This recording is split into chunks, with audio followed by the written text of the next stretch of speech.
From Eyewitness News, this is Newsmakers.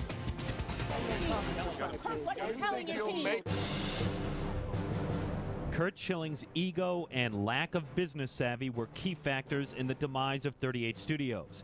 A 5,000-word autopsy of the defunct video game company in the latest Boston Magazine offers extensive new details about what went wrong.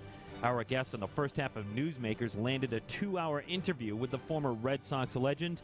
We're joined by author and senior editor of Boston Magazine, Jason Schwartz. Then, Target 12 obtained hundreds of pages of documents once deemed confidential that reveal 38 Studios was drowning in red ink long before its troubles burst under the public radar. Might not have been caviar, but they were living high on the with the taxpayer dollars. WPRI.com reporter Ted Nesi breaks down the new revelations, and we get reaction from Governor Lincoln Chafee this week on Newsmakers. Good morning. Welcome to Newsmakers. I'm Tim White. Joining me on the panel this week, my colleague, WPRI.com reporter Ted Nesi. Good morning, everyone. Morning. Jason, good morning. Thanks for joining us on the program. Thanks, guys, for having me. Appreciate it. Great article, Boston Magazine, well reported, well written. Broke a lot of new ground for those of us who've been following the story. And we're providing a link to it on our Newsmakers page. The centerpiece, of course, to the article was you sat down with Curt Schilling, 2-hour interview after he coached his daughter's softball game, and I picture the two of you sitting in the metal lawn chairs, as you wrote about. That was basically it, yeah.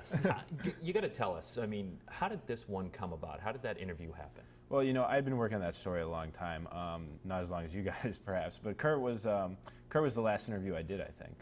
I had been, in touch with his people, letting them know that I'd been talking to a lot of people who worked at 38 Studios and had some things to say about him that were maybe not the nicest things. So I think he wanted a chance to respond to that. That being said, you'd really have to ask him to find out why, I think. And he said, literally, meet me at the softball field? Yeah. I don't usually go to girls' softball games on Saturday mornings. But yeah, he happened to be coaching a tournament there that day. They were in between games, and he had a few hours, so it was convenient. You did a great job explaining his demeanor in the piece, but for everyone here, describe what he was like. He was in rough shape. He was feeling it. He teared up several times during our conversation, and he almost felt, I don't want to say broken, but he was he'd been through the ringer. I think he knew that he did something very bad to people he cared a lot about, and that doesn't change that he did a very bad thing. But he was clearly in a lot of pain over it. Did you ask him if he felt he owed anyone an apology? I didn't, but he's apologized a lot of times to his employees, I'll tell you that. But that being said, he's still not sort of satisfactorily, at least to me, answered the question of why didn't you give people warning? Those 400 people who worked for you that you cared so much about and now are so apologetic to, why didn't you let him know what was going on? And all he can say is things were moving too fast. I didn't really know what to say. I didn't want to give bad information, and that's just not really satisfying. Him or the CFO, right. Maybe you should have provided a little bit more warning.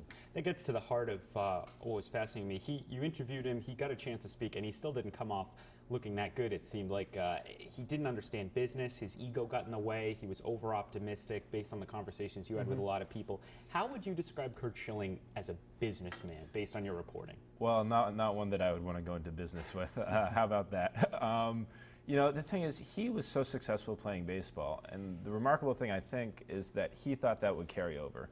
He thought, I know how to have success, so this will work if I just try hard enough, like baseball. And that obviously just couldn't be further from the truth. So Ted and I sat down with Governor Lincoln Chafee this week, and I want to play a soundbite for you from that interview. We wanted to get his reaction to a series of documents that we got our hands on, and he directly referenced your article in this interview. This was his take of your piece. Take a listen.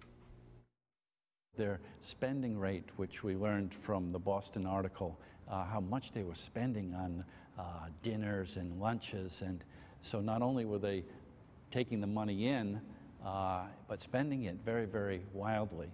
And so not only was it a bad deal to begin with, but their spending habits were just not good. As they said, this just wasn't a startup atmosphere in the company where you really hunker down and you have macaroni and cheese, and that's what most startups do. This was very, very different.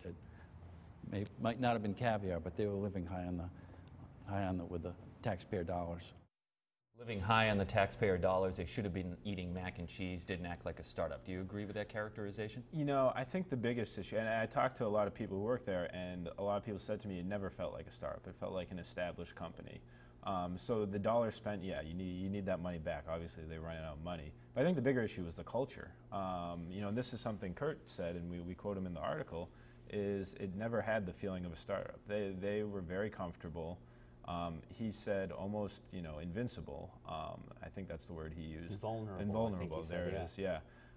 Which is a strange posture for a company trying to do a very, very, very difficult thing. Talk about some of the indicators that were not in line with being a startup. And one thing that struck me was no copay in the healthcare. I mean, Yeah. very generous healthcare. It's a great company to work for, Absolutely. right? as Yeah, long for as at it least in the exists. beginning. Yeah, you know, they matched 401ks, the legal limit, free gym membership.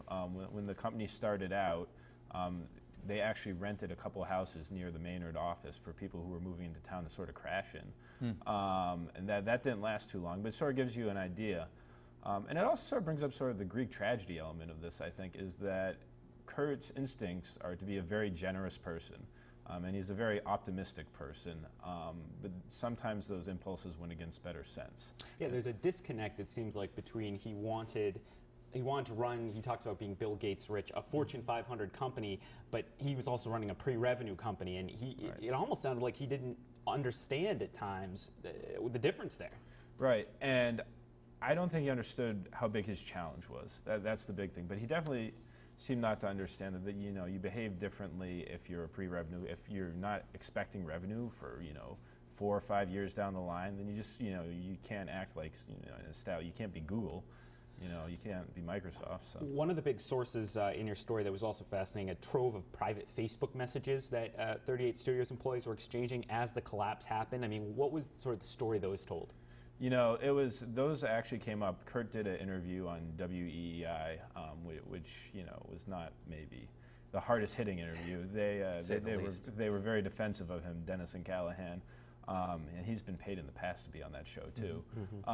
So he had told them, you know, through a Facebook message board that was sub for the whole company after the crash, basically told them that he was going on. There was just sort of, you know, a wave of emotion that came out after that. A lot of people were still really upset about what happened to him. Some people were upset that he was going on WEI to explain what was going on instead of actually telling them. And it just came out, you know, the CEO of the company, Jen McClain, attacked him. Vice President Bill Moracek attacked him. Several other people got involved, and it was a pretty ugly scene. We're talking to Jason Schwartz, senior editor of Boston Magazine. He has a great article in the latest edition of Boston Magazine on the demise of 38 Studios. In your reporting, was there anything specific to Rhode Island that you left out because it wasn't relevant to your readers? Yeah, you know, we were pretty focused on 38 Studios itself, but I think, and we talked about, the big question is where Rhode Island was with oversight on this. IBM was supposed to be providing quarterly reports to the state. Actually, an interesting thing, like you guys say, is that originally those reports were supposed to be written down and delivered, and then at some point, actually shortly after the agreement was made, they were switched to just oral reports in meetings, which is just sort of strange. IBM declined to talk to me, but there are a lot of questions of why this else didn't declined to talk to you that you wish was part of this article that you tried to get? Oh, I would have loved to talk to Governor Chafee. Chafee or Kachiri? Well, you know, I think if anyone can find Governor Kachiri, I think he's like in a hole somewhere, right? But Governor Chafee denied your request for an interview. Yeah, he did. And, you know, I would have loved to talk to him because Kurt had some less than nice things to say about him, you know, which are in the piece. But yeah, I think there are a lot of questions about where Rhode Island was with the oversight with this, and also just, you know, one thing I didn't get into, but what on earth they were thinking when they gave over the original $75 million. It's just and ridiculous. That remains the big question. I mean, even you almost posed it as a question within the story. It's an outstanding question.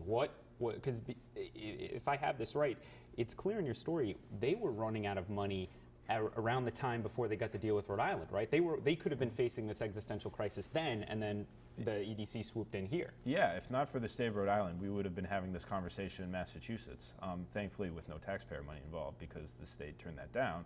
But they very well could have gone out of business years ago if not for Rhode Island. So the big question, I mean, for the first 3 or 4 years of the company, they were having meetings with investors every week. Kurt Schilling obviously could get a meeting with anybody. he has some good stories. One of the VCs you talked to said he went partly to meet Curt Schilling. Yeah, he did. That guy in particular, it wasn't in the story, but he played baseball in college and wanted to go meet him. So, everyone said no for 3 years, 4 years. Just a line of investors marching in the door, marching out, saying no. State of Massachusetts, Governor Patrick said no, and somehow Rhode Island said yes after everyone else said no, and it's just really a head scratcher. Someone who almost said yes, apparently, they claim, is a $15 million mystery investor at the very, very end. This came up in a bankruptcy hearing I attended in Delaware. It's mentioned in your story. The identity of that person isn't in your article, but now I gather Schilling may have revealed to you who we think it was? Yeah, give or take a typo. We believe it was Rick Brady, who's a very wealthy man about town, down here. For people at home, former CEO of Nortec, on the Roger Williams University board. We haven't heard from him, so I haven't confirmed it. But the thing I'd say is to take any claim by 38 Studios of how close a deal was with a grain of salt. Because one of the things that we talk about in my article is, in those years meeting with all those investors, Curt walked out of almost every meeting thinking, this was the one. I hit a home run. Those guys loved it. We're going to get a deal now, and it never happened. Even with Take-Two, who at the very end, they also thought they had lined up to produce a sequel to the console game they produced out of the studio in Baltimore, Reckoning. Curt told me that they were ready for final sign-off. It was done deal, going to happen. What did Take-Two tell you? Take-Two said, I don't know what they're talking about. They said there were no negotiations. So it was like, Curt and Take-Two were on a different planet. On the topic of the games, one thing that stood out to me in your article, speaking of Copernicus and the early stages that it was in, the impression I got was Schilling didn't think the game was all that fun. Yeah. And that's a scary thing to Rhode Islanders when you think that's what we invested in. Right. I was frankly shocked when he said that, because I think I had asked him a question about what, if their pre-production cycle was too long, and he sort of segued into talking about the game not being fun. So it was weighing on him apparently, but yeah, it looked beautiful, but the actual things you could do in it just weren't that engaging yet. He was sure it was going to get there. He was very confident it was going to happen, but 6 years later, if it's not fun yet, what's the point? Right. I got to ask you before we run out of time. This actually, again, you can read it online, but when does it hit the newsstands? When can people go and pick it up? It will be out on newsstands on Tuesday. And do you? When you look at the 38 Studios story, I mean, is it a story of hubris? Is it a story? We have a lot of conversations down here. Is it incompetence or something nefarious, something evil? Corruption. What do you think? We'll find out. Curt denies any wrongdoing. There are investigations by the state and the feds. So when they're through, we'll find out if there was any wrongdoing. So it's the classic argument: were they dumb or corrupt? Right. Right. It's hubris is a lot of it. I think overconfidence. What one guy described to me as rampant and destructive optimism, and I think that really sort of sums it up, is that Curt thought he could do it all the way. He thought this was like a baseball game, and it just couldn't have been further from that. Jason, at what cost do you think he's a bust? That's what he says. I mean, he didn't take out his checkbook and show me, but he claims if he had the money to pay back all those employees, they're collectively owed about $1.5 million. He says he would have done it if he had the money. So that's not a good thing for him, because he could be held accountable for those wages, and he's being sued by Citizens Bank for $2.4 million. Jason Schwartz of Boston Magazine, great article, well done, and we appreciate you joining us on the program. Hey, thanks for having me on. All right, when we come back, documents that were once deemed confidential shed a little bit of light of just how bad things were at 38 Studios before it officially imploded. When we come back and dissect those with WPRI.com's Ted Nisi. Stay with us. You're watching Newsmakers.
Welcome back to Newsmakers. I'm Tim White.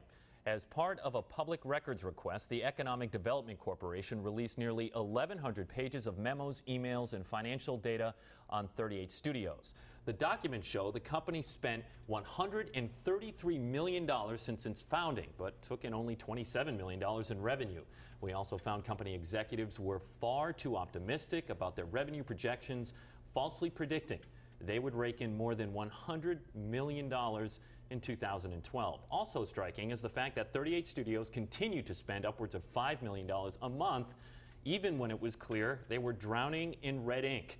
WPRI.com reporter Ted Nesi joins me now to dissect these findings. Ted, it seems like the company was coming off the rails way before even state government knew what was going on. If it was ever on the rails, right? Yeah. Because you look at these documents, they were spending at such a rapid clip, and you hear one of the most telling things Jason told us there in the first segment.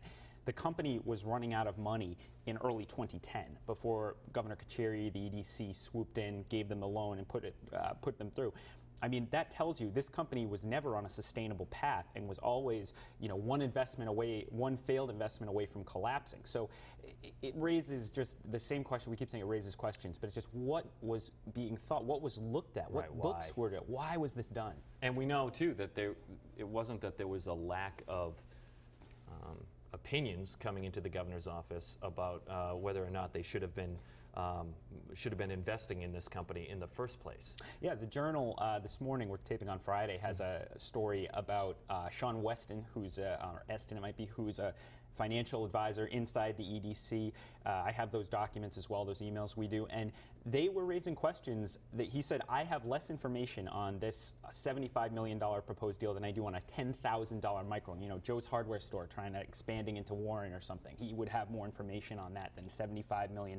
I think, if anything, some of the EDC employees are going to be vindicated by this, because it's going to show the low rank and file in that agency were saying, hold on a sec, what are we doing? We could get, taken to the rails of a $5,000 bond goes off the thing, and you want us to give $75 million away? But at the top, the people who wanted it were the people who could get it approved, and it went through. Yeah, and the perception as of now, right now, is it was just rammed through the process to get it approved, and we've had an open invitation to former Governor Don Carcieri to join us for an interview, because we certainly would like to hear about that. $133 million is a big figure that you and I reported earlier this week. That's money that they spent since they were founded in 2006.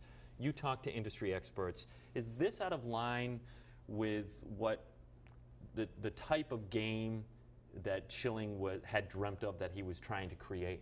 No. According to these analysts, he wanted to make, we all know this lingo now, a massively multiplayer online game, an MMO, like World of Warcraft. Those are extremely expensive to make and extremely hard to make a hit. You know, our producer Nick, we were talking beforehand, and he pointed out, sort of like founding a movie studio and making your first movie, Avatar. You go for the most difficult possible thing to do and the most expensive. So they said they weren't surprised that he had cost $133 million to get this far. They were surprised that the company was able to keep going without private financing. If you think about it, the only significant investors that were ever attracted to 38 Studios were Curt Schilling and Rhode Island.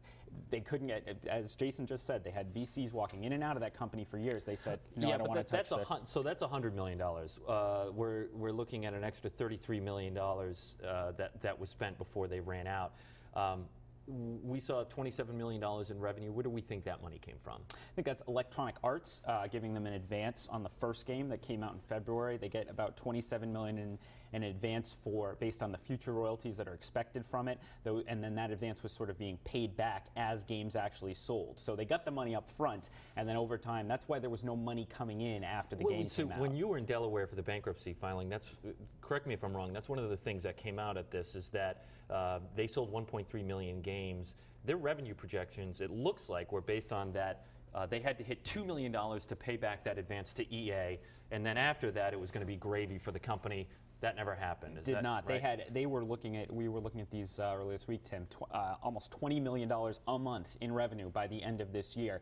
Very hard to see how, based on what actually transpired before the collapse in May, how that could have happened. The big game, the second game, wasn't going to be done until next June of 2013, and the first game, as one of the executives acknowledged at the bankruptcy hearing, was never going to crack $2 million, which means they were never going to see any more money from it. So where that $20 million a month that they were planning on was going to come from later this year. No sign of that. All right, Ted, we sat down with Governor Lincoln Chafee about our findings, and I want to play a rather striking soundbite from that. To me, it's the strongest words yet on why he, lack of a better word, canned Keith Stokes, the former head of the EDC. Here's what he had to say. What does this say about the oversight or lack thereof from the Economic Development Corporation? There was a balance between micromanaging them, which I would be open to criticize if I was in there asking them questions and micromanaging them, or write the checks and hope they succeed. And having Keith Stokes as director of EDC, who was the biggest cheerleader of the deal, I thought struck the proper balance. If anybody was going to be on their side and help them succeed and make sure good things were happening, it would be Keith Stokes. When I found out that wasn't the case, I made a quick change at EDC.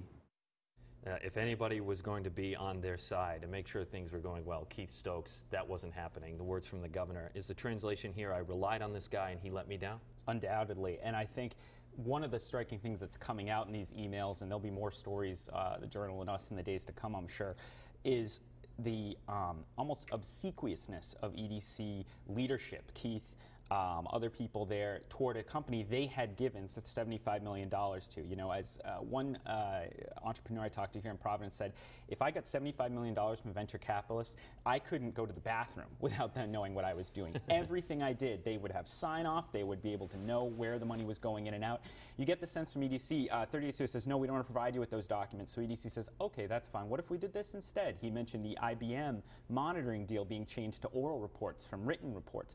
I mean, you don't get the sense that the EDC felt empowered for one reason or another to keep tabs on this as closely as they needed to. And frankly, as I think it comes through in these documents too, I'm not sure once the deal was signed, it's hard to see how it was ever salvageable, because if the company never had a business plan that could work because they had so much money they still needed to spend, our money wasn't going to be enough, no private investors want to come in, they're sunk from the start. Is that sort of a common theme that you're seeing in the emails of the document dump, that 38 Studios was very standoffish, particularly with government, with EDC, and being less than cooperative maybe when it was all hitting the fan? There was a near desperation in some of these emails, Tim, where EDC is asking them to come show up at a Boosting Rhode Island business event, you know, give an interview to a magazine that's writing about Rhode Island, be a corporate citizen like you promised. And 38 Studios being like, maybe we have the time, no, we really don't, etc. Again, a company that had $75 million, or $50 they actually received, backed by taxpayers. And then as things were getting worse in April and May, the company being slow to provide documents, but being very pushy with the EDC about, why aren't you guys meeting all night to figure this out for us, to get us saved? I mean, it was a weird relationship. On the first half, we had on Jason Schwartz, and his article talked about that $15 million, you know, white knight angel investor that was going to come and inject money into the company last minute, but then the governor, he says, scared that investor off. The documents show the company was spending upwards of $5 million a month, and I want to play another bite from Governor Chafee from our interview earlier this week. The documents, again, $5 million a month, even toward the end, which brings into question, I suppose, Schilling's claims that he had that angel investor waiting in the wings, or that it was really going to do much good. Here's what the governor had to say about that. Looking at these numbers, do you think that $15 million would have done much good? No, absolutely not, or I would have done it. I wanted the company to succeed. We were in deep. So if any kind of film tax credits could have helped them, I would have been in favor. But I just didn't see the evidence that another penny or another million or another 10 million could get them to a firm financial footing. I never had that confidence, and so I was reluctant to get in any deeper. What about even buying the company one more month for a more dignified end to the company? We're learning really heartbreaking stories about a woman who's pregnant, and doctor says, hey, you're out of health insurance. People who now have to pick up their old mortgages, you know, they work for a couple of weeks hoping they can hang on.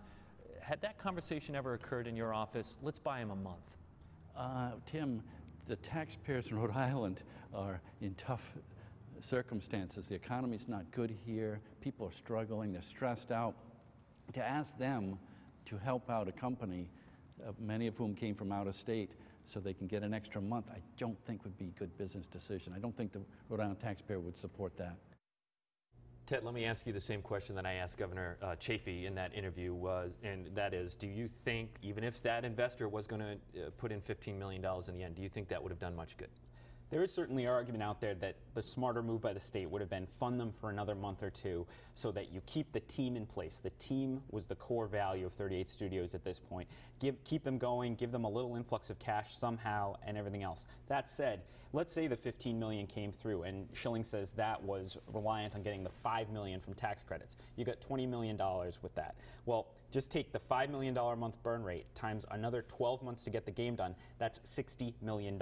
Where was another $40 million going to come for this company? I mean, one analyst we talked to said, you know, they should have had enough cash on hand a year ago to get the game done. They were going, you know, at this point, they could have gotten a few months out from the game and run out of cash again. You know, so without that ability to know you could fund yourself to the end, it's really hard to see how this was going to work. And 30 seconds left. Do we have any idea of what the money was spent on?